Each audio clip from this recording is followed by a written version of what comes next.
Ever wonder why your videos take up so much space or why some features turn off automatically when recording?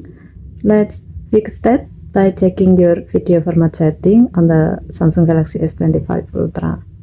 First, open Camera app, tap the quick control icon, then tap the settings icon, scroll down the screen,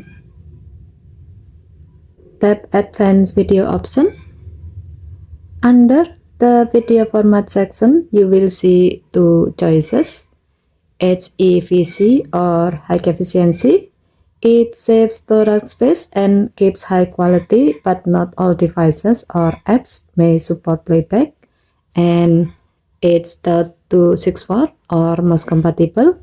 It works with almost every app and device, but takes up more storage. Also, if you choose this format, some options like high bitrate videos, HDR, and log will automatically be disabled. For example, if you are recording family videos to share easily on social media or with friends' phone, you can choose H.264.